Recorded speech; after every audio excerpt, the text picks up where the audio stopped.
ปู่เสถียรธรรมสาธุ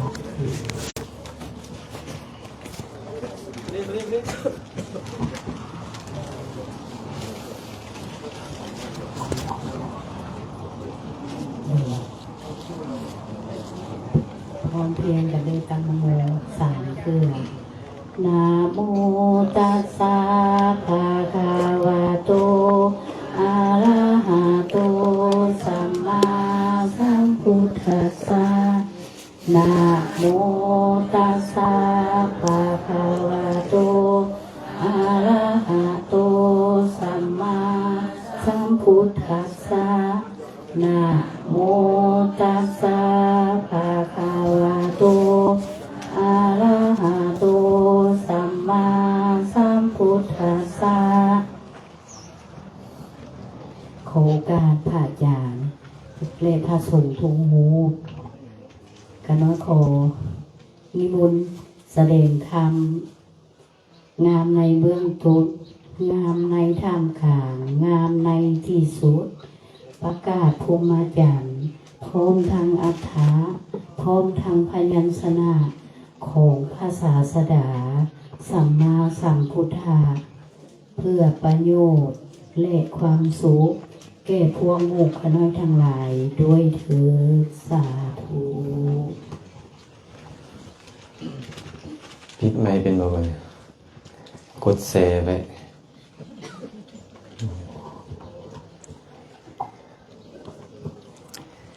ขอโอกาสคณะสงฆ์ขอโอกาสวาเยระครูบาอาจารย์ทุกทุกองค์กล่าวปกิณกสารธรรมนามัตถุรัตนตยัสสะขอความนอบน้อมของข้าพระเจ้าจงมีแด่พระรัตนตรัยอภิวันทนาน้อมพระจอมไตรอันล้ำค่าพระพุทธาผู้โลกตั้งเป็นองค์แก้วหน่วยปฐมอภิวาทกราบก้มพระธรรมทรงผ่องใสเลิศวิไลงามงดดังสุรีแยงพื้นผู้เป็นพื้นนาบุญล้นพระสังโฆองค์เอกวันธนานบไหวขมาก้มกราบการขอถวายความเคารพพระเถรานุเถระเพื่อนสาธรรมิกทุกมุกทุกองค์ขอโอกาสกล่าวธรรมะขอความสุขความเจริญจงบังเกิดมีแก่ญาติธรรมเมื่อสุขุสุขคนที่สละเวลามารวมกันเจริญกุศลในส่วนภาค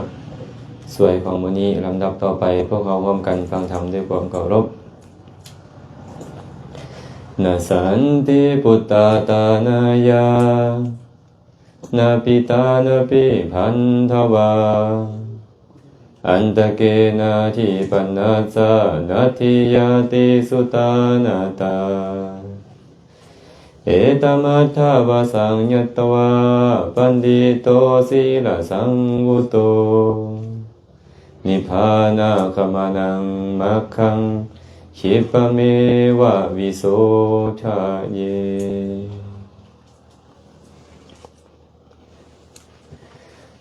คาถานี้พระสัมมาสัมพุทธเจ้าตรัสไว้ในคัมภีร์คุตตกนิกายธรรมปทัปฎ์และก่อนจะได้อธิบายขยายความของพุทธพจน์เบื้องต้นก็ขออนุโมทนาบุญนำญาติธรรมที่มาจากทิศทั้งสี่ว่าจะเป็นญาติธรรมท่าแคบญาติธรรมหนองบกญาติธรรมทางไซบุรีหนองดงเห็นนครไกรสอนเซโน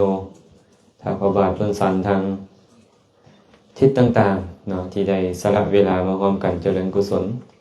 เมื่อนี้เจ้าภาพเจ้าของสถานที่ก็คือพ่อออกพิมพร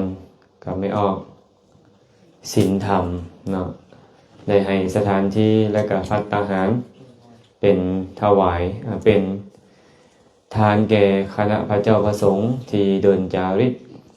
มาถึงสถานที่ของตนเมื่อนี้ครูบาอาจารย์ก็ได้ออกมาแต่เช้าเมื่อคืนนี้พักอยู่ที่วัดป่าพลงามบ้านสองเหมืองเดินทางมานี่ก็12 กิโลเนาะมาฮอดก็สวยเติบ10 โมงแม่นบ่แม่นนั่นล่ะ มื้อแลงก็จะได้เข้าไปถึงพระธาตุเมืองเก่าศรีโคตะบองก็จะเป็นความกันเจริญกุศล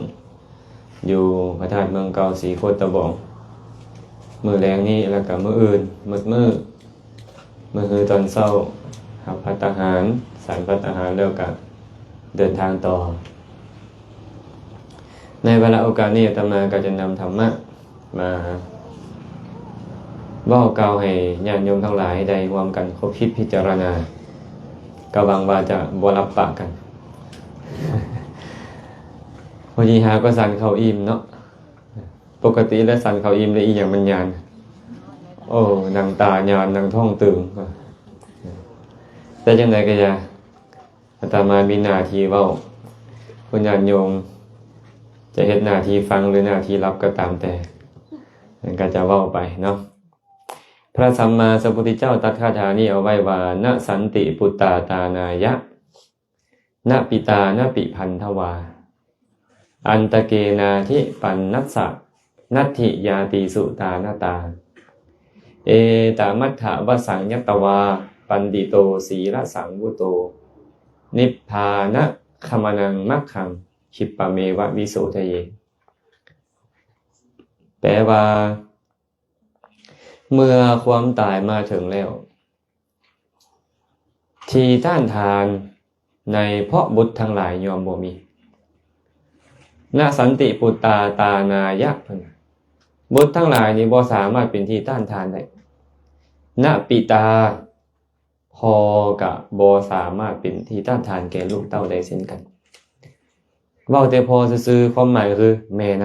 ำแม่แต่พ่อแม่ก็บ่สามารถเป็นที่ต้านทานให้ลูกได้เวลาความตายเรามาถึงพันนปิพันธวาแม่แต่พวกพ้องทั้งหลายก็บ่สามารถเป็นที่ต้านทานได้พวกเขาจะมีพวกพ้องเผ่าพันธุ์หลายปานใดก็ตามไปใส่ก็มีคนห้อมหน้าห้อมหลังเป็นหมื่นเป็นแสนเป็นล้านไปความตายมาถึงบ่สามารถเป็นที่ต้านทานได้อันตะเกนาทิปันนัสสะเมื่อที่สุดมาถึงแล้วนี่นะนัตถิยาตีสุตาหน้าตาทีต้านทานในเพราะญาติทั้งหลายบ่มีดอกพี่น้องป้องปายล่วงลายภายมากมีแต่เป็นเจ้าเป็นใหญ่เป็นโตมีแต่มั่งคั่งร่ำรวยต้านทานความตายให้บุคคลผู้จะไปสู่โลกหน้าบ่ได้เลยและทุกคนมีคติแบบเดียวกันอาตมาผู้กำลังจับไมค์เว้าอยู่นี่ก็คือมีคติเหมือนกันพวกเขาทั้งหมดนั่งอยู่นี่ก็มีคติเหมือนกันพุ่นผู้น้อยๆใส่เสื้อสีแดงๆอยู่พุ่นกันคติอันเดียวกันเป็นแบบเดียวกันหมดนะเนาะผู้ฟังอยู่ทางบ้านก็คือกันบ่มีผู้ใดจะต้านทานความตายเฮาได้แล้วมันจะมาแน่นอนพระพุทธเจ้าก็เลยบอกว่าเอตมัฏฐวสังยตวาปันดิโตสีละสังวุโตนิพพานะขมนังมัคคังขิปปะเมวะวิโสทะเยเมื่อบัณฑิตมาหู้เนื้อความนี่แล้วหู้เนื้อความด้วยสามารถแห่งการหู้แล้วว่าบ่มีอีหยังเป็นที่ต้านทานความตายให้เฮาได้ศีลสังวุโต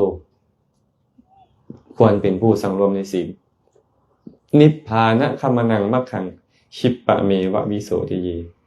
ควรชำระหนทางไปสู่ปรโลกไปขออภัยควรชำระหนทางไปสู่นิพพานให้ไวที่สุดขิปปะเมวะเพียไวที่สุดเพิ่นว่าไวส่ำใดล่ะควรชำระหนทางนี่นะคนตายตื่นขึ้นมาปฏิบัติธรรมได้ปะบ่มีเนาะบ่มีเลยแล้วฮู้หรือยังว่าจะตายตอนใดบ่ฮู้แม่นบ่ล่ะฉะนั้นเพิ่นก็เลยบอกว่า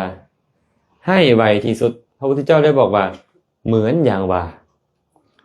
บุรุษผู้ถูกไฟไหม้ศีรษะอยู่หรือไฟไหม้เสื้อผ้าอยู่เขาควรมีฉันทะมีความเพียรบากบั่นประคับประคองตั้งจิตไว้เพื่อกำจัดราคะโทสะโมหะกำจัดบาปอกุศลเจริญกุศลให้ไวฉันนั่นเหมือนกันเหมือนกับคนที่ถูกไฟไหม้ศีรษะถูกไฟไหม้เสื้อผ้าฟ้าวดับไฟนั่นก่อนหมู่ฉันใดบุคคลกับควรปาลบความเพียรฉันนั่นคือกันควรชำระหนทางไปสู่พระนิพพานนิพพานะขมนังมัคคังหนทางอันเป็นที่ไปสู่พระนิพพานวิโสทะเยชำระมันซะ ฉิปปะเมวะโดยไวที่สุดเพราะว่าถ้าหากว่าตายไปแล้วนี่นะบ่สามารถมาเฮ็ดได้อีกแล้วและตายแล้วเขาถึงอบายทุกขติวินิบาตนรกเมื่อโอกาสในการปฏิบัติธรรมพระพุทธเจ้าเลยตรัสไว้แบบนี้พวกเฮาก็มาคิดตามได้บ่เนี่ยไผสิต้านทานให้เฮาได้ลูกเต้าก็แม่นอยู่เฮามีแต่เขาต้านทานความตายให้เฮาบ่ได้พ่อแม่เฮาก็มีแต่เขาต้านทานความตายให้เฮาบ่ได้พี่น้องเผ่าพันธุ์เฮามีญาติกาวงศาเฮามีแต่คนที่เว้ามาทั้งหมดบ่สามารถต้านทานความตายให้เฮาได้แม้แต่ตัวเฮาเองก็บ่สามารถต้านทานมันได้บัณฑิตนักปราชญ์มาฮู้เลยได้นี่โอ้ต้านทานมันบ่ได้เนาะโดยที่สุดแม้แต่พระสัมมาสัมพุทธเจ้าก็ต้องตายเพิ่นประเสริฐปานใดเพิ่นเองก็ต้องตายญาติกาวงศาเพิ่นถูกพระเจ้าวิทุณฑะฆ่าล้างโคตรเลยแต่บ่สามารถไปต้านทานอีหยังซอยได้เลยพระพุทธเจ้าจังนี้แม่มีเอ้ยบ่สามารถเฮ็ดได้จะนับภาษาอีหยังพวกเฮาตายแน่ๆแน่นอนเลยแม่นบ่จึงต้องเฝ้าสำระหนทางไปสู่นิพพานให้ไวเพราะบ่ฮู้ว่าสิตายตอนใดและชาติหน้าจะมีโอกาสแบบนี้บ่จะมีตีนมือครบถ้วนสมบูรณ์บ่สติสตางค์ยังจะดีบ่จะอยู่ในภพภูมิที่มีบัณฑิตนักปราชญ์เข้าไปหาบ่อยู่ในสถานที่ที่มีบัณฑิตนักปราชญ์เที่ยวไปฮอดบ่แม่นบ่หรือว่าจะพ้นจากอบายบ่เฮายังบ่ฮู้เฮาจึงต้องเฮ็ดมื้อนี้วันนี้ให้ดีที่สุดชำระหนทางไปสู่นิพพานเฮ็ดจังได๋จึงไปสู่นิพพานได้บัดนี้คันเว้าในพระไตรปิฎกก็เต็มเลยวิธีการเนาะคันเว้าย่อๆเข้ามาเฮ็ดหยังละกิเลสอย่างน้อยๆต้องละภัยเวร5ประการเห็นบ่คันละภัยเวร5ประการนี่แล้วเริ่มสบายใจขึ้นมาระดับหนึ่งแล้วเด้เริ่มสบายใจขึ้นมาแล้วถ้าหากว่าโสตาปฏิยังฆธรรมปรากฏขึ้นอ้าวพ้นโล่งแล้วบ่เนี่ยโล่งแล้วแต่ว่ายังทุกข์บ่ยังต้องทุกข์อยู่คันอรหัตตมรรคบ่เกิดขึ้นแต่จังใดก็ตามมั่นใจแล้วว่าเฮาจะบ่ไปอบายเจียงแท้และจะบรรลุถึงความเป็นอรหันต์ในอนาคตมีพระสูตรสูตรหนึ่งในคัมภีร์สังยุตตนิกายนิทานวรรคพระสัมมาสัมพุทธเจ้าตรัสกับท่านอนาถบิณฑิกเศรษฐีในสมัยหนึ่งพระสัมมาสัมพุทธเจ้าประทับอยู่ที่วัดพระเชตวันอารามของท่านอนาถบิณฑิกเศรษฐีอยู่ที่เมืองสาวัตถีสมัยนั้นท่านอนาถบิณฑิกขหบดีนี่นะได้เข้าไปเฝ้าพระสัมมาสัมพุทธเจ้ากราบถวายบังคมเรียบร้อยพระพุทธเจ้าก็เลยตรัสว่าท่านขหบดีอริยสาวกคนใดละภัยเวร5ประการได้แล้วและถึงพร้อมด้วยโสตาปฏิยังฆธรรม4ประการอีกอย่างหนึ่งอริยญาณธรรมว่าญาณธรรมอันเขาเห็นแจ้งด้วยปัญญาแล้วหากเขาจำนงอยู่ก็พยากรณ์ตัวเองได้ว่ามีนรกสิ้นแล้วกำเนิดเดรัจฉานสิ้นแล้วเปรตวิสัยสิ้นแล้วเป็นพระโสดาบันเป็นผู้เที่ยงแท้ที่จะปรินิพพานในอนาคตมีจักอย่างนี้เพิ่นเว้านี่ละภัยเวร5ประการถึงพร้อมด้วยโสตาปฏิยังฆธรรม4ประการและอริยญาณธรรมเห็นแจ้งด้วยปัญญาอีก1แม่นเวลา5 4 1พยากรณ์ได้ว่ารอดจากอบายคันมี5 4 1นี่นะอย่าไปซื้อเลขเลยอาจารย์ใบหวยแล้วบอกว่าสิว่าบ่แม่นบางคนก็ชอบแท้ๆเลยอย่าให้เว้าผิดอีหยังนะซื้อรถว่าซะไปแต่งวดนี้นี่บ่ถูกดอกเนาะพระพุทธเจ้าก็เลยเว้าต่อไปว่าท่านเศรษฐีท่านกหบดีภัยเวร5ประการมีหยังเด้ ทานข้าบดีบุคคลผู้มีปกติฆ่าสัตว์ยอมประสบภัยเวรอันใดทั้งในโลกนี้และในโลกหน้าต้องเสวยทุกข์โทมนัสอยู่เพราะการฆ่าสัตว์นั่นเป็นเหตุการฆ่าสัตว์นั่นอันอริยสาวกนั่นละได้แล้วนี่เอิ้นว่าละภัยเวรข้อที่หนึ่งฆ่าสัตว์นี่นะมันต้องประสบภัยในปัจจุบันพร้อมประสบภัยในอนาคตภัยในปัจจุบันเป็นยังไงคนตำหนิบ่คนตำหนิตีเตียนเป็นบ่คนตำหนิตีเตียนนักปราชญ์บัณฑิตตำหนิตีเตียนเป็นบ่พุทธบริษัทบ่อยากเข้าใกล้คันฆ่าสัตว์ที่ห่วงแหนหรือมีคุณธรรมสูงขึ้นถูกปรับใหม่จองจำจับกุมป้อมแม่นบ่ถูกประหารชีวิตก็มีเนี่ยภัยเวรและหลังจากตายไปแล้วจะไปไสเข้าถึงอบายทุกขติวินิบาตนรกเกิดมาในภพชาติกันดารกับอายุสั้นพระพุทธเจ้าก็เลยบอกว่านี่แหละภัยเวรภัยเวรประการที่หนึ่งแต่ถ้าหากว่าอริยสาวกนั่นนะละภัยเวรนี้ได้แล้วก็บ่ต้องประสบความทุกข์โทมนัสเพราะภัยเวรข้อที่หนึ่งบุคคลมักฆ่าสัตว์มักลักทรัพย์มักประพฤติผิดในกามมักเว้าตัวและมักดื่มน้ำเมารวมทั้งห้าเลยนี่นะ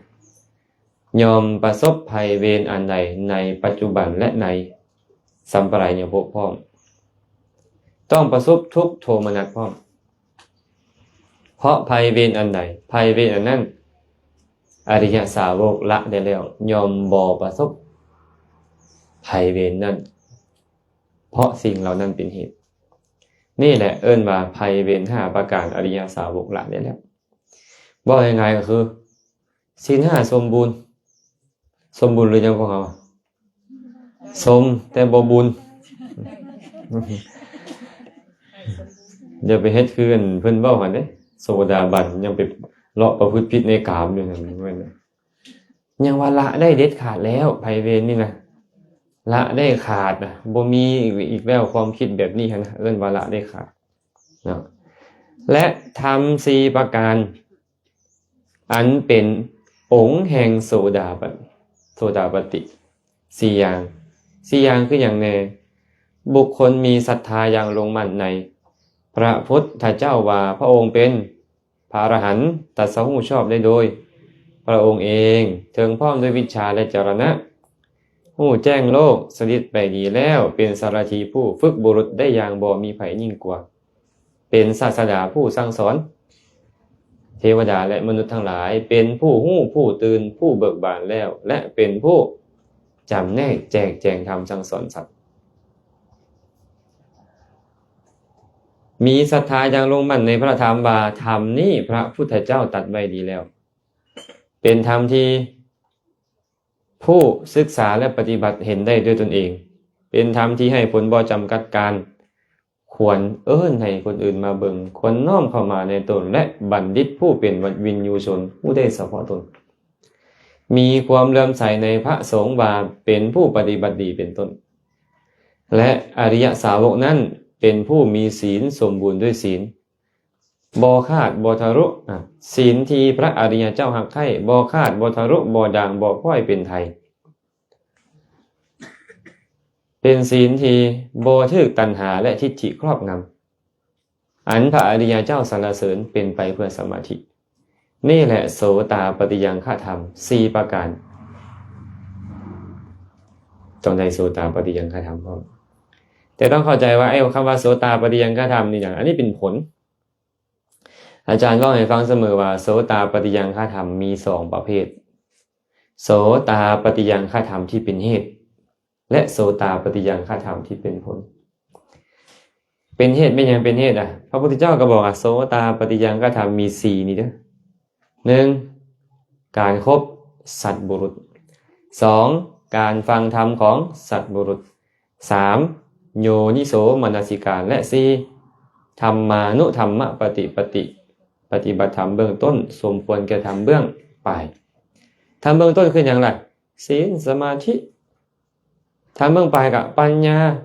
วิมุตติค คือนิพพานคันเบื้องต้นบ่ได้เบื้องปลายได้บ่ศีลก็บ่สมบูรณ์สมาธิก็บ่มา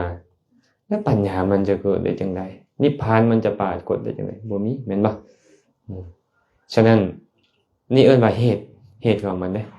เข้าไปใกล้สัตว์บุรุษก่อนพระพุทธเจ้าเป็นต้นเห็นบ่เข้าไปใกล้แล้วพอบ่ก็เหมือนกับพระวักกะลิจองผ้าสังฆาติไปก็บ่ได้ประโยชน์แม่นบ่ต้องเงียงหูลงฟังธรรมเพิ่นพร้อมฟังแล้วบ่พอได้ใส่ใจให้แยบคายคันใส่ใจบ่แยบคายเสียหายใจเนี่ยเพราะคำสอนของพระพุทธเจ้าส่วนกิเลสของเขาเนี่ยกิเลสเฮามักแนวนึงแต่คำสอนของพระองค์สวนทางกิเลสเนาะสุดท้ายเป็นหยังล่ะแค่เข้าใกล้แค่ฟังแค่ใส่ใจดียังบ่พอต้องเอาไปปฏิบัติได้มื้อนี้เด้ต้องเอาไปปฏิบัติตามหลายน้อยก็แล้วแต่กำลังแต่ต้องปฏิบัติ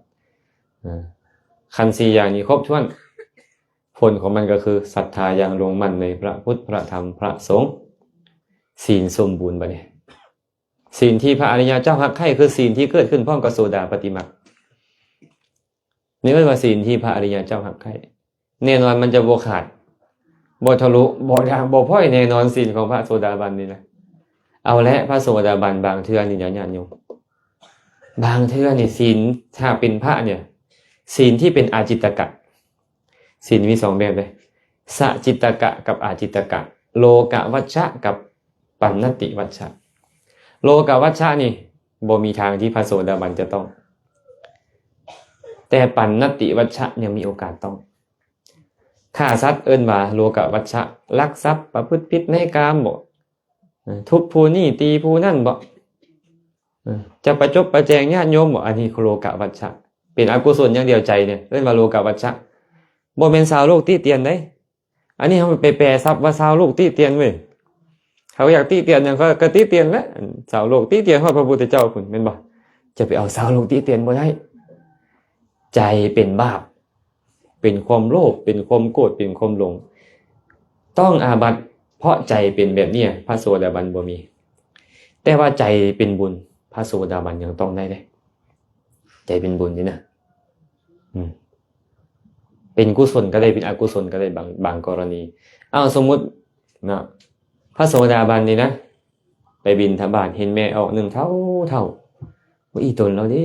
กรุณาเกิดขึ้นเนาะอยากให้เราได้บุญเด้อยากให้เรามีความสุขไปหาเราไปเอาเงินใส่น้ำมันเครื่องทานเรานะ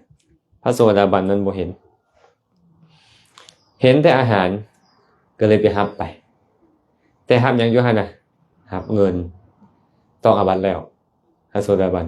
แต่ใจเสียหายบ่ใจบ่ได้เสียหายสิกขาบทข้อหับเงิน1จึงเป็นปัณณติวัชชะใจเป็นบุญก็มีใจเป็นบาปก็มีคันหับด้วยความโลภเป็นบาปหับด้วยความโกรธเป็นบาปหับด้วยความหลงเป็นบาปแต่ว่าโอ้ยค่อยสิเอาไปซื้อเครื่องมาถวายครูบาอาจารย์ใจเป็นหยังเป็นบุญแต่เป็นอาบัติบ่เป็นอาบัติหากว่าพระองค์ใดที่บ่ฮู้สิกขาบทเลยโอกาสไว้นี่เขาจะเฮ็ดได้แต่โสดาบันนี่นะคันฮู้แล้วบ่เฮ็ดเด็ดขาดฮู้แล้วว่าครับเงินผิดนี่เขาจะบ่เฮ็ดเด็ดขาดฆ่าเขาให้ตายเขาก็บ่เฮ็ดแล้วสิกขาบทของพระพุทธเจ้าบัญญัติเขาจะบ่ล่วงละเมิดแม้ผู้เฮ็ดแห่งชีวิตซุมื้อนี้พวกเฮาละมีฮอดอรหันต์รับเงินนี่นะเดี๋ยวนี้อาตมาว่ามันคือต่างจากสมัยก่อนแท้ต่างจากพระพุทธเจ้าเว้าแท้พระพุทธเจ้าเราบอกว่าภิกษุทั้งหลายขออภัยปหาราทะเพิ่นเว้ากับปหาราทะเนาะปหาราทะมหาสมุทรนี่นะยอมบ่ล้นครอบฝั่งแม่ฉันใดสาวกของพระสัมมาสัมพุทธเจ้าก็บ่ล่วงละเมิดสิกขาบทที่พระพุทธเจ้าบัญญัติแล้วแม้เพราะเหตุแห่งชีวิตฉันนั้นคือกันเพิ่นฝนตกปีละบักเฮงๆเนาะน้ำท่วมบ่อนนี่ท่วมบ่อนนั่นแต่ว่ามหาสมุทรบ่เคยล้นฝั่งคือกันเลยเพิ่นว่าสิกขาบทที่พระพุทธเจ้าบัญญัติเนี่ยสาวกบ่ยอมลงละเมิดแม้เพราะเหตุแห่งชีวิตฉะนั้นสิ่งที่เพิ่นเว้านี่หมายถึงโลกวัชชะเด้เนาะปัณณติวัชชะคันเพิ่นบ่ฮู้เนี่ยต้องได้อย่างเช่นมีพระอรหันต์องค์นึงไปนอนเฮือนญาติโยมนิมนต์ให้ไปแสดงธรรมแล้วก็พักผ่อนอยู่นั้นญาติโยมบ่ฮู้ซะว่าผู้นั้นเป็นผู้หญิงทอมนะสมมุติเนาะทรงผมก็ทรงผมแม็ก หน้าเขาก็เฮ็ดแบนบ่แบนเนาะคือผู้ชายเลยดีแต่บ่มันไปปลูกนวดมาเอาก็ว่าเป็นผู้ชายบ่ฮู้ว่าเป็นผู้หญิงแต่นอนรวมกันเวลากลางคืนเป็นอาบัติคือเก่าเป็นอาบัติปาจิตตีคือเก่าอันนี้พระอรหันต์ยังต้องได้หรือว่าพ่อแม่ผิดป้องต้องเถียงกันแล้วปะห่างกันพระอรหันต์องค์นี้เพิ่นก็กลับบ้านไปบ่ฮู้ว่าพ่อแม่หั่นปะห่างกันแล้วอันเถิงแม่นจะฮู้ว่าในนั้นก็ตามแต่บ่ฮู้ว่าพระพุทธเจ้าบัญญัติห้ามสมมุติฟังธรรมแล้วบรรลุเลยบ่คันได้เรียนวินัยสินะกลับไปก็เห็นพ่อแม่พ่อก็บอกครูบาไปบอกแม่เจ้าเด้อว่ายังหักยังแพงคือเก่ากลับมาอยู่นํกันซะครูบาเพิ่นก็เอาข่าวสารของพ่อไปบอกแม่และก็บอกแม่เอ้ยโยมพ่อว่ายังหักเจ้าคือเก่ากลับไปอยู่นํกันซะพวกเจ้าก็เฒ่าก็แก่แล้วอย่าเฮ็ดแบบนี้อายเด็กน้อยสมมุติทีนั้นเนาะแล้วก็กลับไปบอกพ่อคืนค่อยบอกให้เจ้าเลยเด้อเป็นอบัตสังฆาทิเศษต้องเข้ากรรมเด้พระอรหันต์ก็ต้องเข้ากรรมเด้แต่เพิ่นฮู้แล้วเพิ่นจะเฝ้าชำระศีลของเพิ่นให้ไวที่สุดเลยอาตมายกมาเว้านี่เพื่อจะซื้อให้ฮู้ว่าศีลที่บ่ขาดบ่ทะลุบ่ด่างบ่พร่อยเนี่ยหมายถึงศีลของพระอริยเจ้าเพิ่นเลยเอิ้นว่าอริยกันตศีลศีลที่พระอริยเจ้ารักใคร่พอใจคือมีเฉพาะในพระอริยเจ้าศีลแบบนี้นะทิฏฐิยังครอบงำบ่บ่มีทางเนาะหากมี4อย่างนี่ยังบ่พอเด้มี4อย่างนี่ยังบ่พอญาณธรรมอันอริยสาวกนั้นเห็นแจ้งด้วยปัญญาโดยชอบแล้วคือแนวใดคืออริยสาวกมาฮู้แบบนี้ว่าเมื่อสิ่งนี้มีสิ่งนี้จึงมีเมื่อสิ่งนี้เกิดขึ้นสิ่งนี้จึงเกิดขึ้นเมื่อสิ่งนี้บ่มีสิ่งนี้จึงบ่มีเมื่อสิ่งนี้ดับไปสิ่งนี้จึงดับไปคือแบบใดเพราะอวิชชาเป็นปัจจัยจึงมีสังขารเพราะสังขารเป็นปัจจัยจึงมีวิญญาณลองเว้าเบิ่งดูจังสิบ่รับเพราะวิญญาณเป็นปัจจัยจึงมีนามรูปเพราะนามรูปเป็นปัจจัยจึงมีสลายตนะเพราะสลายตนะเป็นปัจจัยจึงมีผัสสะเพราะผัสสะเป็นปัจจัยจึงมีเวทนาเพราะเวทนาเป็นปัจจัยจึงมีตัณหาเพราะตัณหาเป็นปัจจัยจึงมีอุปาทานเพราะอุปาทานเป็นปัจจัยจึงมีภพเพราะภพเป็นปัจจัยจึงมีชาติเพราะชาติเป็นปัจจัยจึงมีชรามรณะโศกะปริเทวะทุกขโทมนัสอุปาญาตกองทุกข์ทั้งหมดทั้งมวลก็เกิดขึ้นด้วยอุบายนี้แต่เมื่ออวิชชาดับไปโดยบ่มีเหลือเพราะวิราคะสังขารก็ดับสังขารดับวิญญาณดับนามรูปดับสลายตนะดับผัสสะดับเวทนาดับตัณหาอุปาทานภพชาติดับสรามรณะโศกะปริเทวะทุกขโทมนัสอุปาญาตก็ดับกองทุกข์ก็ดับไปต้นตอของมันเป็นอย่างเนี้ยอวิชชาเห็นบ่พระเจ้าเลยบอกนี่แหละญาณธรรมอันเขาเห็นแจ้งด้วยปัญญาอันชอบเห็นหรือยังพวกเขาเนี่ยเห็นแจ้งด้วยปัญญาหรือยังโอ้ยังไกลอยู่เลยนี่เลยยังไกลนี่จะเล่าได้พระอานนท์เนาะพระอานนท์ไปเว้าต่อหน้าพระพุทธเจ้าป้าโทขะน้อยอันนี้สำนวนอาตมาแปลได้คือบ่คือพระไตรปิฎกพระสิว่าอีกเลยแปลภาษาบ้านเฮาป้าโทขะน้อยน่าอัศจรรย์เนาะขะน้อยเนาะว่าซั่นปฏิจจสมุปบาทนี่ปรากฏจะเป็นของตื่นขนาดสำหรับขะน้อยนี่นะเพิ่นว่าโอ้เพิ่นเว้าตื่นว่าซั่นเด้ไอ้พวกเขานี่เนาะแม่นโนล่ะท่องจนว่าผมล้นแล้วเดี๋ยวนี้นะยังบ่เข้าใจปานนี้แม่นบ่พระพุทธเจ้าก็เลยบอกอานนท์เจ้าอย่าได้กล่าวแบบนั้นอานนท์คันเจ้าบ่ได้อาศัยนัยยะจากพระตถาคตเนี่ยพวกเจ้าบ่สามารถยังลงหู้ได้หรอกมันลึกซึ้งหลายอันปฏิจจสมุปบาทนี่เนี่ยพระอานนท์ละบรรลุโสดาบันเลยมั้ยเห็นแจ้งอริยสัจสี่ตามความเป็นจริงแล้วแม่นบ่ก็เว้าได้แล้วว่าโอ้ตื่นตื่นแต่พวกเขานี่ล่ะสมองเขานี่ตื่นเนาะบ่สามารถทำความเข้าใจได้เป็นจังได๋ล่ะความหมายของมันน่ะคันเฮาไปเบิ่งเหมือนจะว่า เพิ่นเว้าเรื่องอีหยังปฏิจจสมุปบาทบาทสุดท้ายมาแล้วเว้าเรื่องของร่างกายจิตใจของเฮาอันนี้บ่ได้เว้าเรื่องอื่นจักหน่อยปฏิจจสมุปบาทแต่พวกเฮาบ่ได้เข้าไปคบคิดพิจารณาบางเทื่อก็เหมือนกับเป็นสิ่งที่มันเกินที่เฮาจะเข้าใจเฮาคิดนะแต่ความจริงแล้วบ่แม่นพระพุทธเจ้าบอกว่าอวิชชาเป็นปัจจัยจึงมีสังขารอวิชชาคือความบ่ฮู้มันบ่ฮู้หยังล่ะบ่ฮู้อริยสัจสี่ตามความเป็นจริงอริยสัจสี่เป็นจังไดทุกข์เหตุเกิดทุกข์เหตุดับทุกข์และทางไปสู่ความดับทุกข์นั้นไม่ยังเป็นทุกข์บ่เนี่ยขันธ์ห้า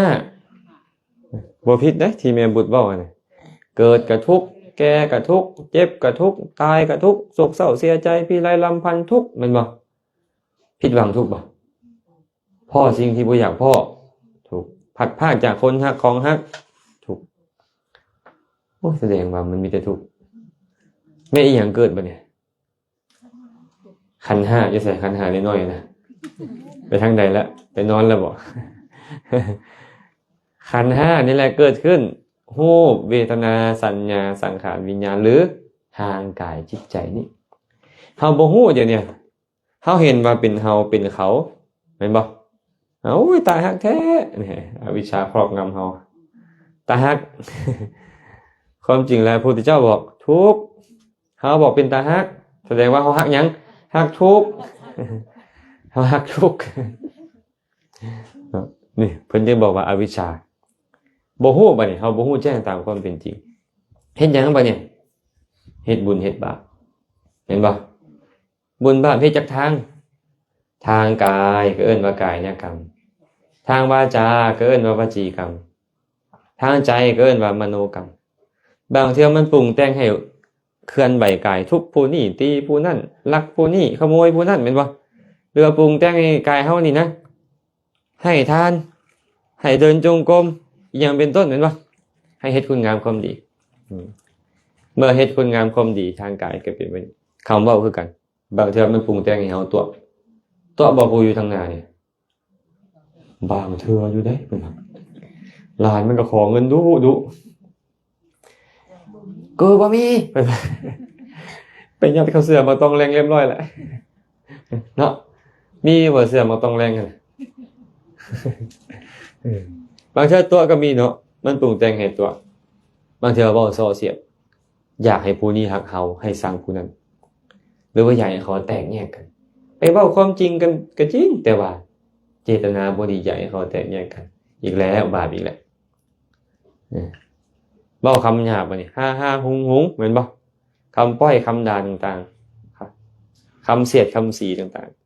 ๆสุดท้ายเป็นยังล่ะบ่เรื่องเพ้อเจ้อเลี้ยวไหลบ่ประกอบด้วยอัตบ่ประกอบด้วยธรรมอีหยังเนี่ยบางเทื่อมันปรุงแต่งวาจาให้เว้าบ่ดีเป็นบุญหรือเป็นบาปเป็นบาปบางเทื่อมันก็ปรุงแต่งให้เว้าดีให้เว้าแต่ความจริงเว้าแต่แนวที่หมู่จะฮักแพงกันเว้าแต่คำเว้าที่ไพเราะสนอหูเว้าแต่สิ่งที่เป็นประโยชน์ก็มีใจคือกันเนาะปรุงแต่งให้เฮาคิดบ่ดีอยากได้ของผู้นี้ผู้นั้นโกรธเคืองโกรธพยาบาทมาให้ผู้นี้ผู้นั้นให้เฮาเห็นผิดแม่นบ่บางเทื่อก็ปรุงแต่งให้เฮาเห็นตรงปรุงแต่งให้เฮามีเมตตามีกรุณาต่อหมู่ปรุงแต่งให้ใจเฮานี่มักน้อยสันโดษแม่นบ่มันเลยปรุงแต่งกายวาจาใจเพิ่นเลยเอิ้นว่าสังขารเมื่อเจ้าบ่ฮู้คือมีอวิชชามันก็เฮ็ดดีเฮ็ดชั่วเอิ้นว่าสังขารบุญบาปนั่นเองเมื่อเจ้าเฮ็ดบุญเฮ็ดบาปส่งผลเห็นรูปบ่ดีฟังเสียงบ่ม่วนดมกลิ่นบ่หอมชิมรสชาติบ่แซ่บได้สัมผัสทางกายที่เผ็ดที่ร้อนที่เจ็บที่ปวดได้ความรับรู้ทางใจที่บ่ดีแม่นหยังมารู้ทางตาจักขุวิญญาณแม่นหยังมารู้ทางหูโสตวิญญาณรู้ทางดังเด้ฆานวิญญาณรู้ทางลิ้นชิวหาวิญญาณรู้ทางกายวิญญาณรู้ทางใจโนวิญญาณโอ้สังขารเป็นปัจจัยจึงมีวิญญาณมันเฮ็ดให้เจ้าต้องทุกข์ว่าง่ายกันแล้วกันคันสังขารฝ่ายบุญได้บ่เนี่ยฝ่ายดีส่งผลเห็นรูปดีฟังเสียงม่วนดมกลิ่นหอมชิมรสชาติแซ่บๆได้สัมผัสที่ดีนุ่มนวลความรับรู้ทางใจก็ดี วิญญาณทางตาหูดังลิ้นกายใจเนี่ยมันก็เป็นผลของสังขารฝ่ายดีนะพระพุทธเจ้าเลยบอกว่าเพราะสังขารคือบุญบาปเป็นปัจจัยจึงมีวิญญาณคือให้มาเห็นรูปฟังเสียงดมกลิ่นซิมรสชาติได้สัมผัสธรรมารมณ์นี่แม่นอย่างอื่นบ่นี่ปฏิจจสมุปบาทบ่แม่นอย่างอื่นเลยในขณะเดียวกันบ่เนี่ยวิญญาณมันเกิดขึ้นมันต้องมีธรรมชาติอย่างหนึ่งที่เอิ้นว่าเสวยอารมณ์บางเทื่อก็ซื่อๆเป็นกลางๆบางเทื่อก็สุขบางเทื่อก็ทุกข์นั่นแหละเอิ้นว่าเวทนาเนาะได้เห็นรูปดีก็สุขบางคนเห็นรูปบ่ดีก็ยังสุขอยู่เห็นบ่จื้อบ่จื้อนำบ่ตัวจื้อเอิ้นวิญญาณขอไปสัญญาตัวจื้อเอิ้นว่าสัญญาจื้อว่านี่เป็นสีเป็นกลิ่นเป็นรสเป็นชาติจื้อว่านี่เป็นนี่นั่นมีภาษาไปกระทบบ่มีแม่นบ่มีภาษาไปกระทบพระพุทธเจ้าก็เลยบอกว่าวิญญาณเป็นปัจจัยจึงมีนามรูปได้รูปมีแนวใดแดมหาภูตรูปและอุปาทายรูปมหาภูตรูปคือธาตุดินธาตุน้ำธาตุลมธาตุไฟอุปาทายรูปกับประสาทรูปเป็นต้นถามว่าวิญญาณทางตามันตั้งอาศัยอยู่ไสจักขุประสาทจักขุประสาทเป็นอุปาทายรูปแต่มันตั้งอาศัยอยู่ธาตุดินธาตุน้ำธาตุลมธาตุไฟเนี่ยทั้งอุปาทายรูปทั้งมหาภูตรูปก็เลยต้องเกิดขึ้นมาเป็นที่ตั้งของวิญญาณพระเจ้าเลยบอกว่ารูปเป็นแนวใดหนอคือมหาภูตรูปและอุปาทายรูปนามคือหยังเพิ่นว่าได้แก่ผัสสะเวทนาสัญญาเจตนามนสิการเหล่านี้แหละเอิ้นว่านามมันต้องมาพร้อมแต่มันเกิดพร้อมกันตัวเนี้ยมันเกิดพร้อมกันบ่แม่นมีวิญญาณแล้วจึงไปมีพวกนั้นบ่แม่นมันเกิดพร้อมกันอาศัยกันและกันเกิดขึ้นอย่างเช่นมื้อนี้แม่มีมากับแม่บุตรเห็นบ่มาฮอดพร้อมกันบ่นี่แหละแม่บุตรนั่นแหละเป็นปัจจัยจึงให้แม่มีมาฮอดนี่ทั้งที่ก็มาฮอดพร้อมกันเห็นบ่นี่เอิ้นว่าวิญญาณเป็นปัจจัยแก่นามและรูปต้องเกิดขึ้นมาเป็นที่ตั้งอาศัยของมันเพราะวิญญาณตัวนี้มันเป็นผลของความดีความชั่วที่เจ้าเฮ็ดแล้วในอดีตนะเนาะวิญญาณเป็นปัจจัยจึงมีนามรูปเป็นปัจจัยจึงมีอายตนะ6เขาเอิ้นว่าสลายตนะอายตนะ6มีหยังแน่ตาหูดังลิ้นกายใจวิญญาณนี่นะมันเป็นปัจจัยให้มีนามรูปแล้วและนามรูปก็รวมวิญญาณอยู่นำหันพร้อมบัดนี้ นามรูปตัวนี้มันเป็นปัจจัยให้มีวิญญาณเพราะมันก็เป็นเจ้าเป็นปัจจัยให้ค่อยก็จริงค่อยก็เป็นปัจจัยให้เจ้าพร้อมนามรูปก็เลยชื่อว่าเป็นปัจจัยให้มีวิญญาณวิญญาณเป็นอายตนะที่6คืออย่างอายตนะที่6ใจคือใจเนาะส่วนรูปเป็นปัจจัยให้มีตาหูดังลิ้นกายรูปก็เลยเป็นปัจจัยแก่อายตนะเป็นตัวอายตนะ5รูปนี่นะนามเป็นตัวอายตนะที่6คันบ่มีรูปบ่มีนามมีบ่อายตนะ6มีอายตนะอยู่ต้นอันนี้บ่มีอายตนะเลยมีแต่อุตุชรูปที่เกิดจากความเย็นความร้อนมันก็เฮ็ดให้เป็นอย่างนี้มันบ่ฮู้สึกฮู้สายยังบ่เสือเอามือฝ่ามือไปตีมันสิให้บ่ผู้ตีเนี่ยสิให้มันเจ็บเรามันเสยต้นไม้หั่นน่ะเห็นบ่ฉะนั้นนี่นะพระพุทธเจ้าก็เลยบอกว่าเพราะนามและรูปเป็นปัจจัยจึงมีตาหูดังลิ้นกายใจเพราะตาหูดังลิ้นกายเป็นชื่อของรูปนั่นเองใจเป็นชื่อของนามพอมีตาหูดังลิ้นกายใจแล้วมันบ่มีล่าได้นี่นะมีตามันต้องเห็นมีหูมันต้องฟังเสียงมีดังก็ต้องดมมีลิ้นก็ต้องชิมรสชาติมีร่างกายก็ต้องรู้จักเย็นร้อนอ่อนแข็งมีใจมันก็ต้องคิดแม่นบ่เป็นอย่างมันจะเห็นรูปบ่เนี่ยผัสสะเมื่อมีตาเมื่อมีสีก็มีการกระทบกันผัสสะก็เกิดขึ้นเอิ้นว่าจักขุสัมผัสสะเมื่อมีหูเด้ก็ได้ยินเสียงเห็นบ่เมื่อมีดังก็ได้ดมกิน ย้อนอย่างจึงได้ดมมันมีมันก็ต้องมีการกระทบกันผัสสะก็เกิดขึ้นแต่มันกระทบแล้วบ่มันบ่แล้วมันมาเสวยอารมณ์พร้อมเพิ่นก็เลยบอกว่าผัสสะเป็นปัจจัยจึงมีเวทนาบางเทื่อกระทบแล้วก็เฉยๆบางเทื่อกระทบแล้วก็สุขบางเทื่อกระทบแล้วก็ทุกข์นั่นเอิ้นว่าเวทนาตอนนี้เป็นไงตอนนี้เฉยๆบ่เฉยแท้บ่บ่คือตอนเช้านี่เนาะย่ามาขี้มูกไหลอะไรนี่มันเริ่มบ่ธรรมดาแล้วเนาะเริ่มบ่เฉยบางทีก็ร้อนบางทีก็เย็นเกินไปแบบนี้แหละพระพุทธเจ้าก็เลยบอกว่าผัสสะเมื่อมีการกระทบแล้วเวทนายอมเกิดขึ้นเวทนามันก็เกิดขึ้นเวทนาเป็นปัจจัยจึงมีตัณหาตัณหานี่มักสุขบ่มักหลายตัณหานี่มักสุขนะ แต่ว่าตัณหากับมักทุกข์อยู่ได้เนี่ยมักบ่เชื่อถามอาจารย์เวทไหมเพิ่นได้เข้าไปอบยายามใดคันไอ้จั่วน้อยดังไฟบ่ฮ้อนเอิ้นหายเลยเด้ดังเขาอีกแม่ไฟน่ะโอ้ยบ่ฮ้อนจังน้อยเพิ่นว่า บ่ฮ้อนว่าเขาซุ่มไฟเข้าอายฮ้อนหม้ออบยาออกมาน่ะป้าฮ้อนคักเพิ่นว่าตัณหาคือเก่าเลยไม่ออกเว้ยตัณหาเคยกินตำบักหุ่งบ่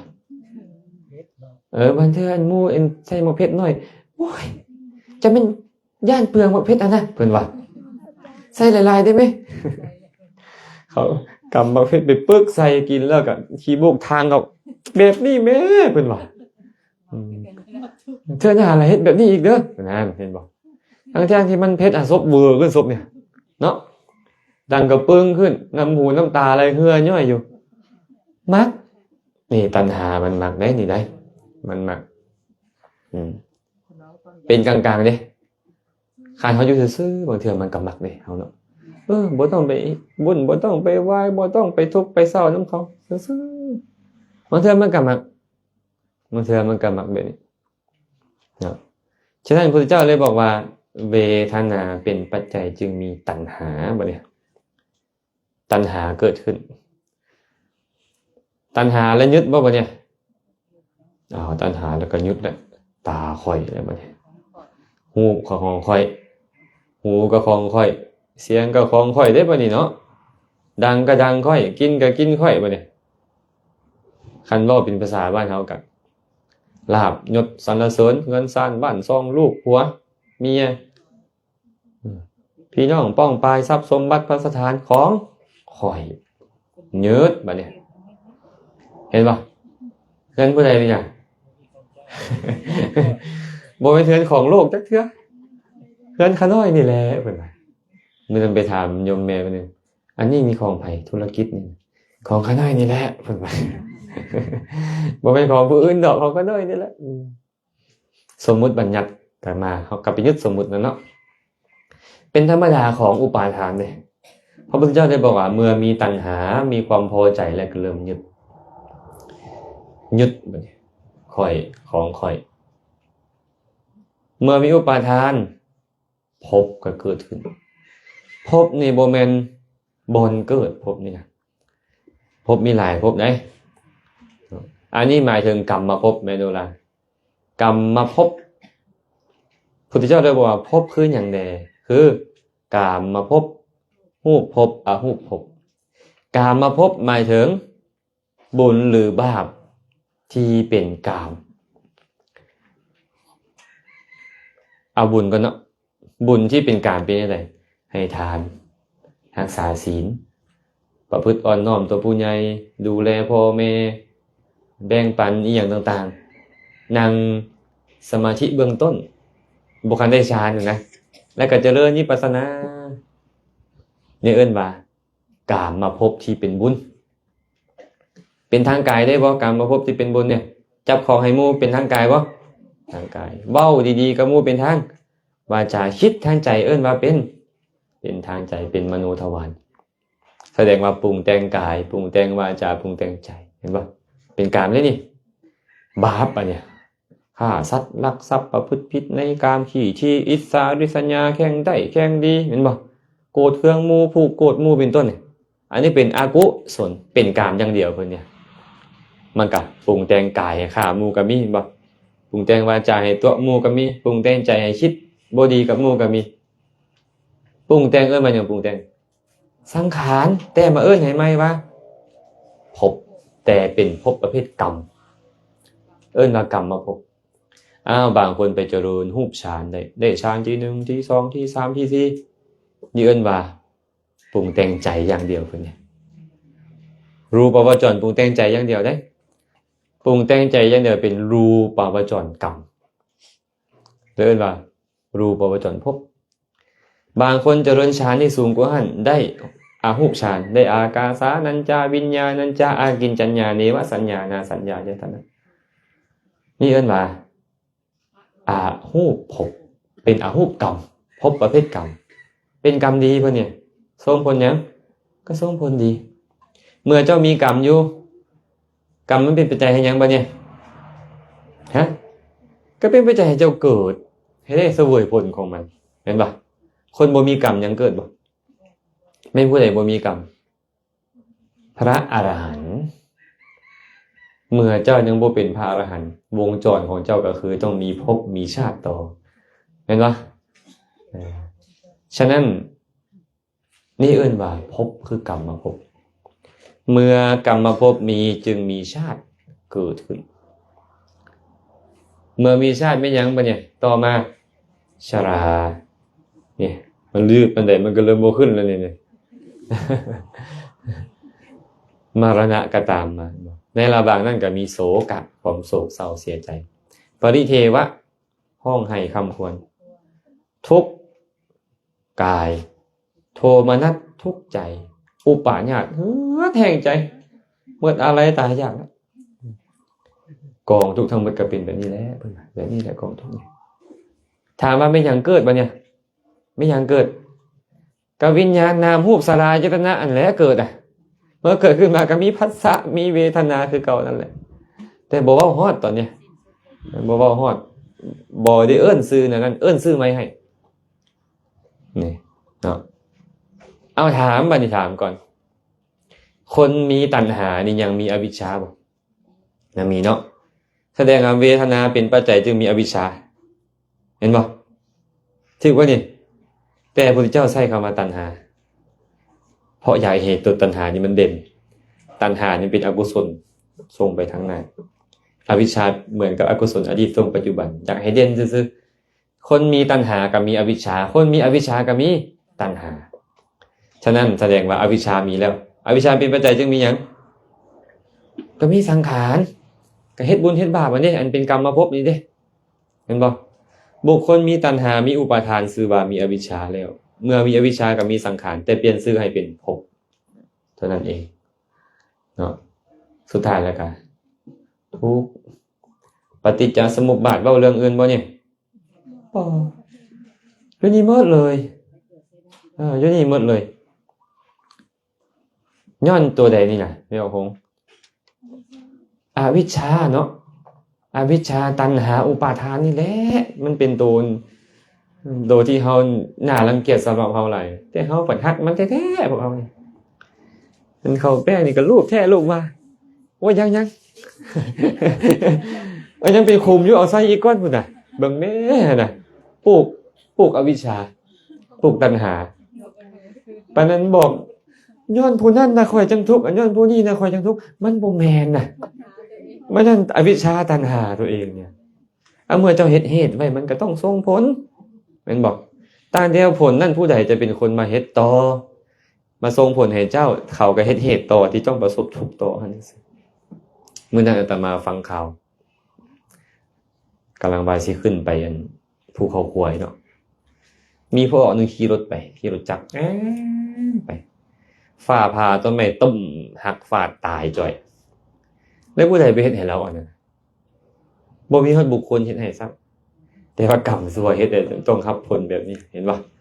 การสร้างความทุกข์ต่างๆที่มันเกิดขึ้นกับเฮามันบ่แม่นคนอื่นเฮ็ดให้กิเลสคืออวิชชาและตัณหาในใจของเฮาเนี่ยที่เฮา มีแล้วมันล่ะเฮ็ดให้เฮาประกอบความชั่วมาตลอดกาลอันยาวนานมันเป็นเหตุให้เฮาทุกข์อาตมายังประทับใจคำเว้าของท่านพระอาจารย์ท่านหนึ่งอยู่เลยเรื่องนายสร้างแก้วน่าจะจื่อได้เล่าให้ฟังหน่อยหนึ่ง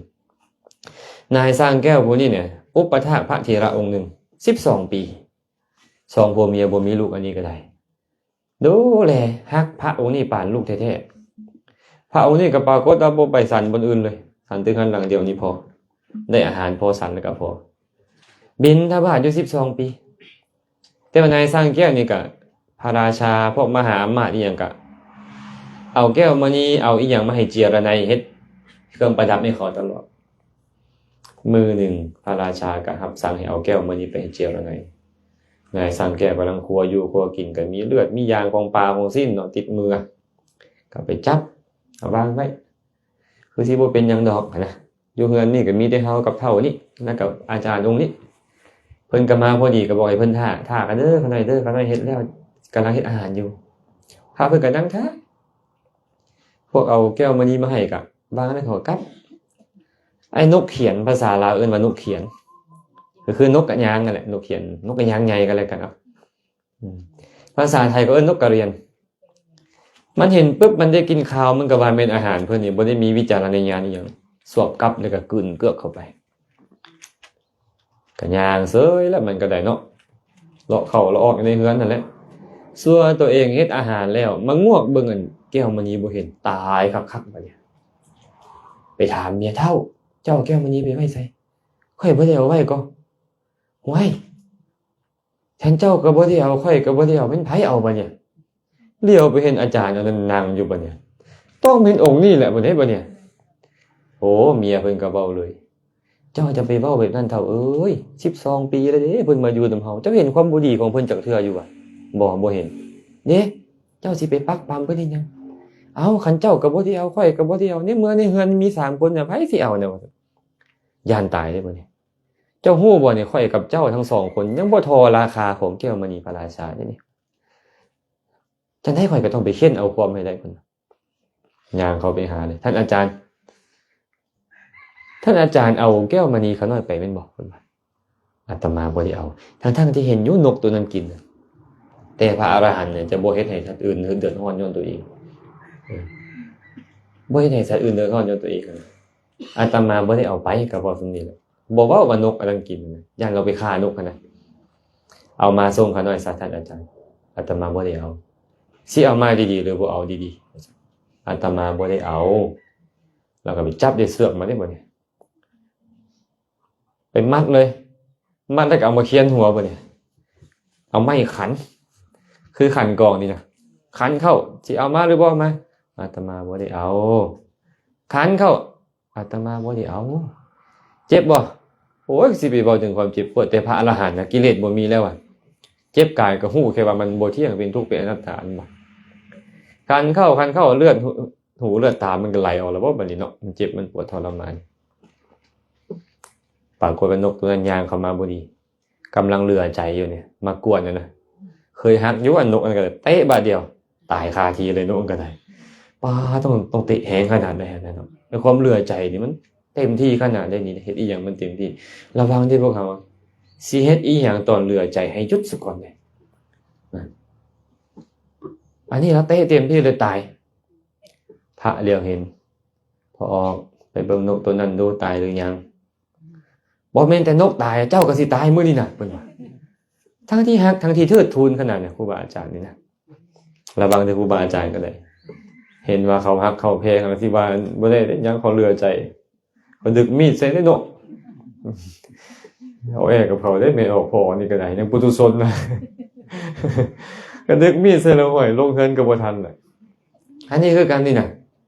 แต่ว่าเรากันยางไปเบิ่งไปจับเบิ่งโอ้ตายแล้วว่าซั่นนกตัวนั้นแหละกินแก้วมณีพอตกใจเลยมันเนาะ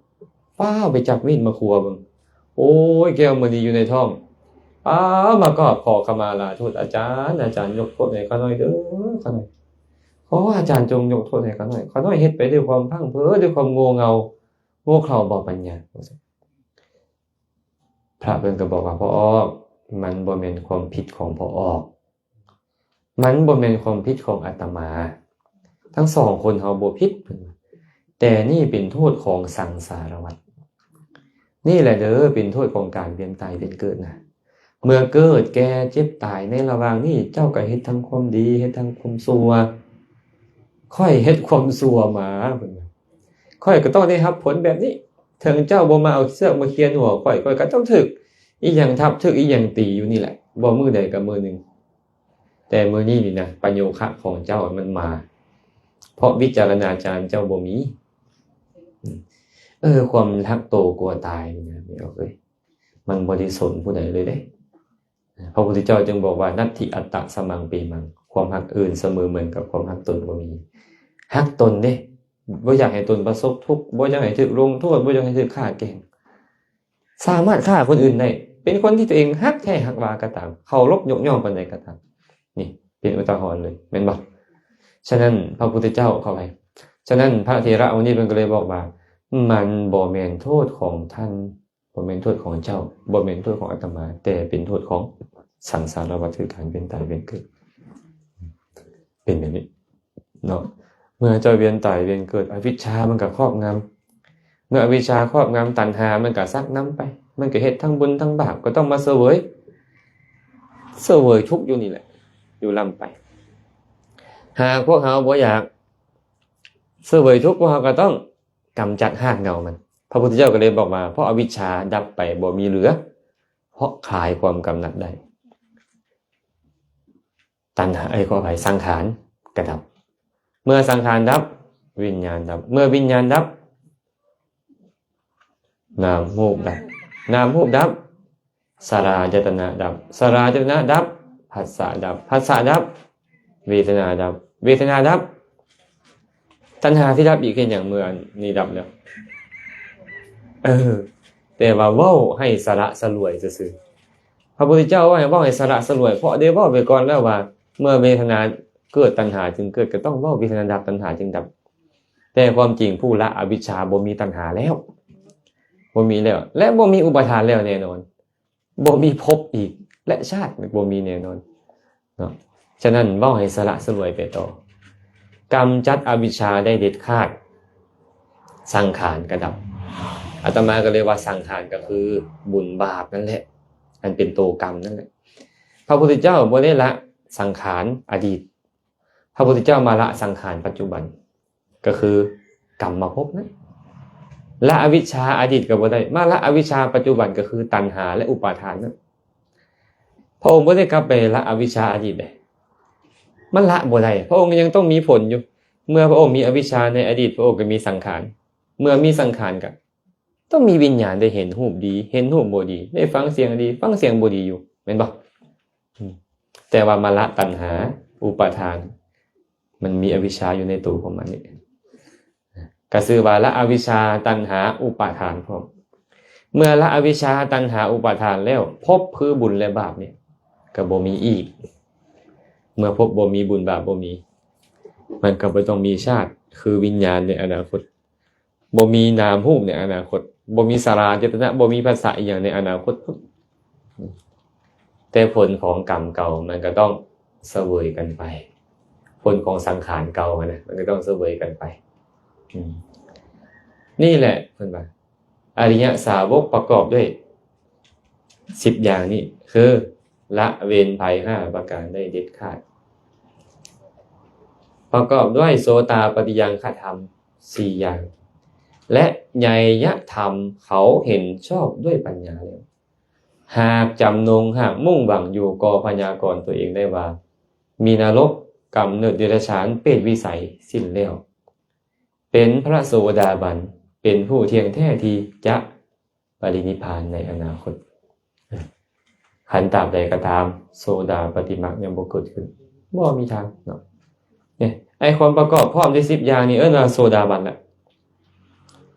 ต้องเฮ็ดจังได๋จังฮู้อริยสัจ4ตามความเป็นจริงเป็นต้องเฮ็ดปฏิจจ์ตามความเป็นจริงบ่แม่นแค่ฮู้แบบเฮาฮู้ตอนนี้บ่แม่นฮู้ของเพิ่นคือเห็นด้วยปัญญาคือสัมมาทิฏฐิอันเป็นองค์มรรคโสดาปัตติมรรคเกิดขึ้นคันโสดาปัตติมรรคเกิดขึ้นแล้วก็พยากรณ์ตัวเองได้หั่นแหละเนี่ยตัวเองเป็นแท้เพิ่นก็บอกแล้วเด้ว่าปัจจัตตังเวทิตโพวินโยหิ เห็นได้ฮู้ได้เฉพาะตนแล้วก็บอกได้ข่อยโสดาบันแล้ว ถ้าแค่รักษาศีล5ได้ดี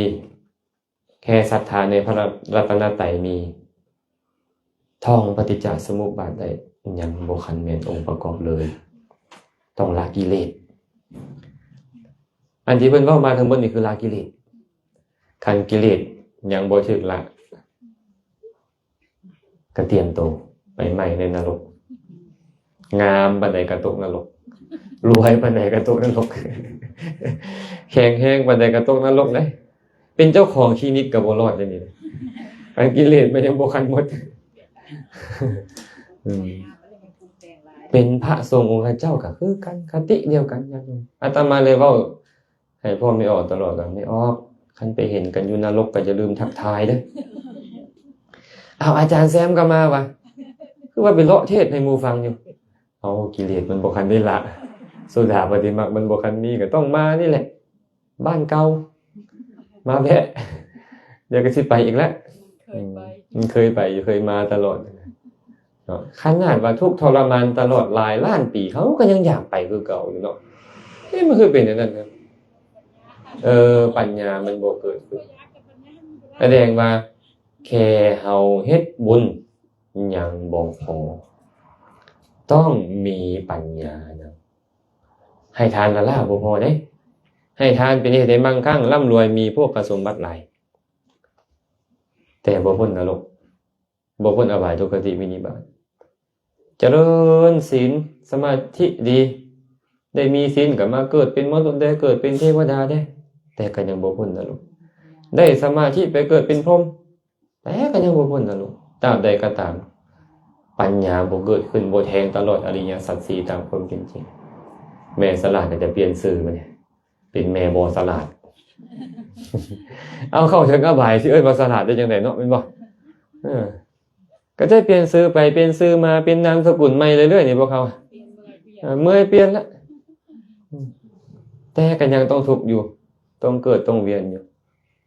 ย้อนพวกเขาบ่มีปัญญาฉะนั้นศาสนาพุทธโดยตรงสอนปัญญาโดยตรงเลยนะทานศีลสมาธิเป็นเครื่องประกอบโดยอ้อม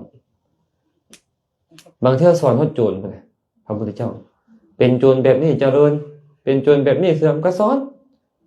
นได้มีออกได้สอนโจรก็มีไปอ่านรถในโจรสูตรองค์ประกอบของโจรผู้เจริญผู้ที่อยากเป็นโจรก็ไปอ่านสูตรนั้นแต่พระพุทธเจ้าบ่ได้สนับสนุนให้เป็นโจรหมายความว่าคันเ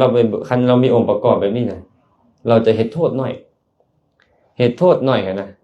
คนก็จะบ่รังเกียจเราเฮงจำไปปล้นทรัพย์พาราซากับพี่นาเห็นบ่เจ้ามักฆ่ามักคมมักคืนผู้หญิงในตระกูลที่เจ้าไปปล้นเขาก็จองร่างจองผ่านเจ้าแน่นอนแหละไปปล้นก็ปล้นจนหมดจนเสี่ยงจองร่างจองผ่านเจ้าแท้ๆถ้าเป็นโจรต้องเป็นโจรที่มีระดับ คือจนฟังธรรมนะจนฟังธรรมเนาะอาจารย์เนาะพอเอาเฮ็ดบุญดีหรือยังนี่ดีเฮ็ดบุญดีแน่นอนผลส่งบุญส่งผลเป็นหยังเป็นสุขแต่ว่าถ้าหากยังบ่เฮ็ดนิพพานให้แจ้งยังบ่คันบรรลุโสดาปัตติมรรคคนมีบุญก็ยังมีโอกาสไปเกิดในนรกอาจารย์คนมีบุญจังได๋คือมีโอกาสไปเกิดในนรกพระพุทธเจ้าของเราสั่งสมบารมี4อสงไขยยิ่งด้วยแสนกับสละทรัพย์สมบัตินับบ่ถ้วนชีวิตเลือดเนื้อบุตรภรรยากับสุดท้ายแล้วยังไปอบายอยู่บ่มีบุญบ่มีแต่เป็นหยังคือไปอบายกิเลสมันครอบงำใจเวลาใกล้ตายนะญาติโยมเนี่ยมันก็ไปอบายสนใจบ่อบายเนี่ยใครบ่สนใจต้องได้มารักษาใจได้บัดนี้ได้เฮ็ดบุญดีแล้วแต่ต้องรักษาใจเป็นเฮ็ดอะไรตอนใกล้ตายใจจะดีอย่างน้อยไปสุคติสั่งสมบุญใหม่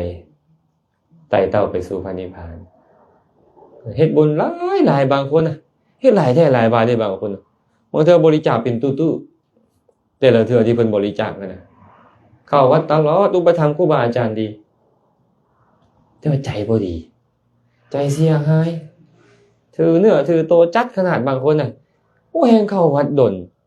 แห้งเฮ็ดบุญดนแล้วบ่แห้งถือเนื้อถือตัวหลายขึ้นแม่นว่าหลายจะให้เป็นไปดีเด้อจะให้เป็นจักเทื่อเด้อพวกเฮาเด้อถือเนื้อถือตัวหมู่บ่ทักบ่ทายก็เริ่มบ่ได้แล้วบัดเนี่ยหมู่บ่ให้นั่งทางหน้าก็เริ่มบ่ได้แล้วบ่ได้เด้จังซั่นน่ะเนาะเฮาต้องเข้าใจได้บัดนี้นี่ไอ้ใจบ่ดีก็เสียหายให้ทานดีแต่ว่าใจบ่ดีก็เสียหายและเป็นปัจจัยสมมุติว่าตอนเจ้าใกล้ตายมาตอนที่เจ้ายังอยู่ดีมีสุขคนห้อมล้อมเจ้าบัดตอนเจ้าใกล้ตายมาเขาบ่ไปใกล้เจ้าสิเป็นจังได๋คันเจ้าบ่รักษาใจให้ดีนี่เศร้าใจแล้วตายแล้วไปอาบายเด้ฝึกซะแต่มื้อนี้ฝึกอยู่ผู้เดียวให้ได้เจ็บปวดก็อยู่ผู้เดียวให้เป็นแล้วฝึกอดบ่ต้องเว้ากับผู้ใดได้อันเจ็บปวดได้นะลองฝึกเบิ่งมันแล้วเห็นให้มันบ่เที่ยงเป็นทุกข์เป็นอนัตตาเรื่อยๆให้ได้พอสุดท้ายแล้วเจ้าอยู่ผู้เดียวตายผู้เดียวไปผู้เดียวแม่นบ่เนาะการสั่นเด้ออบรมปัญญาเนาะอบรมปัญญารักษาจิตรักษาใจแต่จังได๋ก็ขออนุโมทนาเด้อแม่ออกศีลธรรมพ่อออกพิมพรพร้อมด้วยลูกเต้ามิตรสหายเมื่อสุขสุขคนมาร่วมกันเจริญกุศลมื้อนี้แล้วขอให้บุญกุศลนี้จงเป็นปัจจัยอำนวยอวยใส่ให้ท่านทั้งหลายจงประสบพบเจอแต่ความสุขปราศจากทุกข์ทั้งปวงปรารถนาสิ่งหนึ่งประการใดอันเป็นไปในทางที่ชอบประกอบด้วยธรรมแล้วก็ขอให้ความปรารถนาของทุกคนทุกท่านจงสำเร็จโดยทั่วกันทุกท่านทุกคนเทอญ